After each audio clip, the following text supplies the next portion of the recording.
pansin nyo naman, mas maganda talaga yung isa na nalinis natin. So ito, ano na, after 10 minutes na off cam guys, ito na yung kalalabasan niya. Ayan. Ang laki ng diferensya guys. Hindi siya ganun kahirap na gamitin. Punas lang ng... So hello mga kabundo ko, meron tayong i-review ngayon. So bumili tayo ng pampaputi ng swelas guys dito, yung gilid. So itong pusa na to hindi kasama yan. Kulit natin na alaga. So nakita ko naman sa review guys na okay siya. So okay naman yung review niya. Kaya bumili na tayo. Tapos para masubukan din natin at the same time, ito yung pinaka problema ko sa aking mga sapatos guys, yung pagputi. Ito pala yung brand niya. Pag maganda to, lalagay ko yung link dyan sa baba. Pag hindi naman maganda, di ko na ilalagay. So ayan yung itsura niya. So check natin yung dalawa. Halos parehas lang naman sila ng dumi. Ayan. Tapos yan. So ang isa lang yung natin, lilinisan natin para makita nyo lang ang diferensya. So ayan dun sa hindi na siya kailangan banlawan.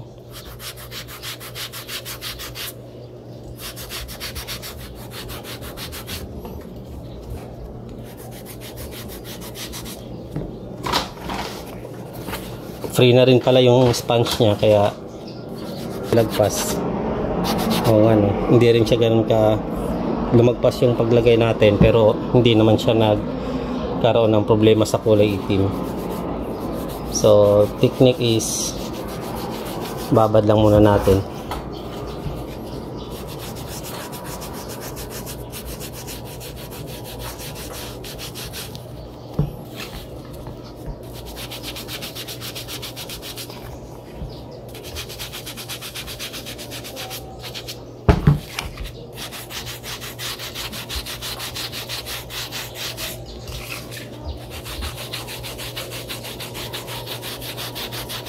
Sa napansin ko, hindi siya ganoon hindi siya parang magic na pagpunas natin tanggal kaagad. Pero paano yun natin na ibababad siya.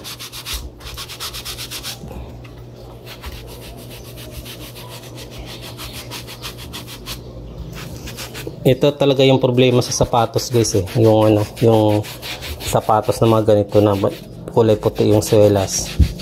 Ito yung pinaka malaki kong problema palagi. Anyway, first time natin bumili ng mga ganitong produkto na pampaputi ng sapatos guys.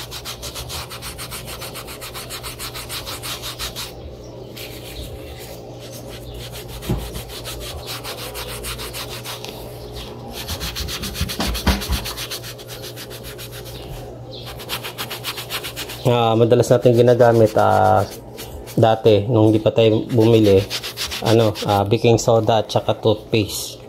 So yun ang natin, palagi natin ginagamit.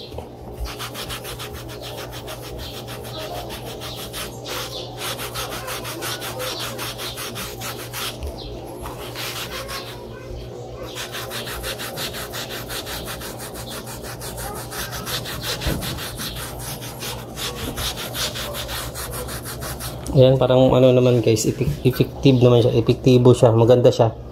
Hindi siya ganun ka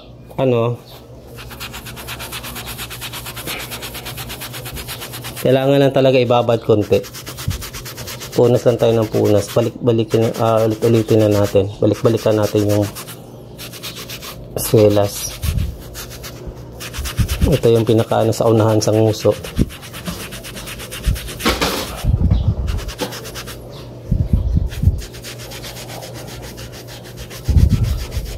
Walang cut-cut pala to guys para nyo talaga na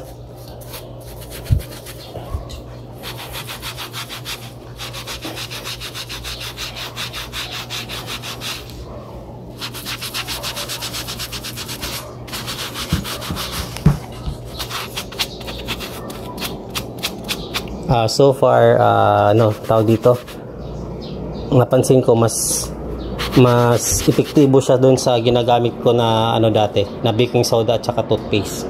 Ito mas mabilis siya konti at saka hindi siya mabilis konti pala, parang 4 times siyang mas madaling gamitin.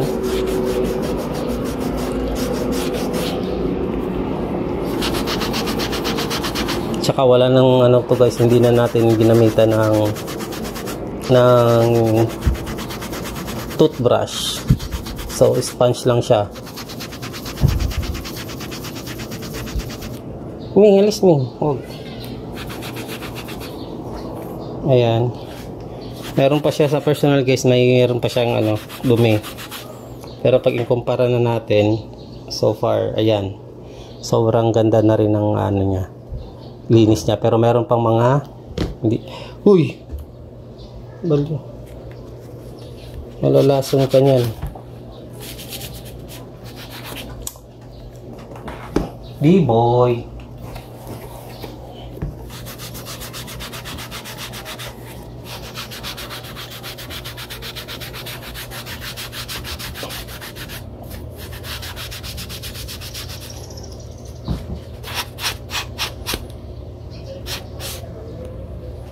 Ang ganda. Yan sa nguso guys, oh. Pero mayroon pa, kung papansinin nyo, mayroon pa. So balikan natin yan.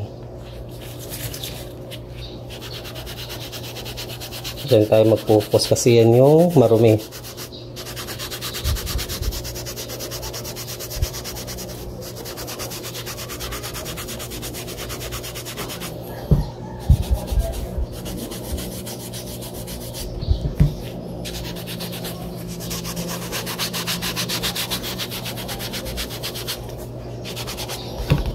Sa gagawin ko lang guys, ulit-ulitin lang natin, tapos next video papakita ko na sa inyo yung finished product natin na sa paglinis. So far nakikita nyo naman malaki na yung pagkakaiba nila nung hindi pa natin nalinis. Pero meron kasi meron pa siyang hindi siya ganun, yung hindi pa ganun kalinis. Kaya lilinisin natin ng maigi, off cam na lang. Pero papakita ko muna sa inyo bago tayo mag off cam. Ayan. So yan yung diferensya nila. Napaka malaki ng pagkakaiba. Punas lang yan ng sponge yan. Yan guys, oh. Yan. So kung papansin nyo dito, sobrang iba na po talaga yung linis niya. Tapos yung ayan guys, di ganun pansin. Kailangan iwasan din natin yung maitim na parte guys. Ayan, off cam muna tayo guys. So ayan guys, nalinis na natin yung isa. So pansin nyo naman, mas maganda talaga yung isa na nalinis natin.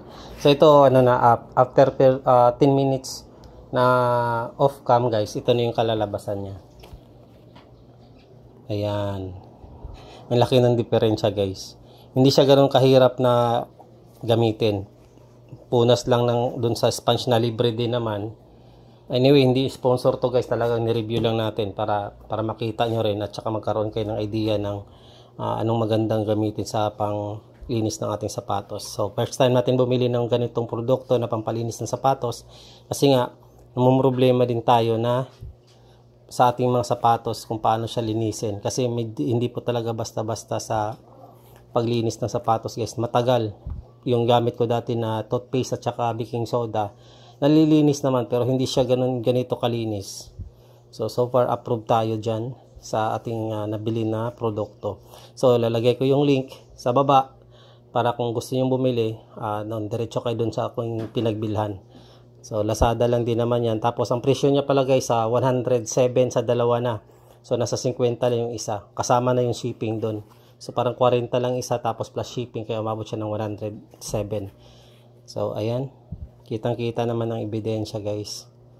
So kung gusto nyong bumili, ayan, yung link sa baba ilalagay ko sa comment section. So after 10 minutes guys, linisan natin yung isa. Off cam na lang din ulit kasi masyado nang mahaba. So ayan guys, ito na yung nalinis na natin yung dalawa. So after mga 30 minutes mahigit, yan na yung resulta niya.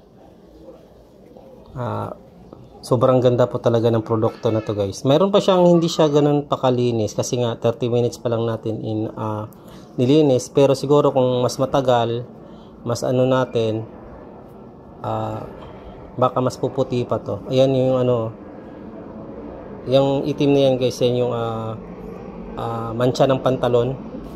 lalo na yung kulay blue na pantalon tapos mapunta dyan, ayan po talaga yung resulta. Parang sobrang nagmamansya siya, pero hindi na siya ganun kahalata guys. So para dito sa produktong to guys, okay na okay to, kaya i-recommend ko sa inyo to. So bibigay ko sa inyo yung link dyan sa ating comment section. Yan, maraming salamat sa panonood. Mundo Ko Vlogs nga pala. Paalam, God bless, bye bye. Please subscribe to my channel, Mundo Ko Vlogs. Thanks for watching.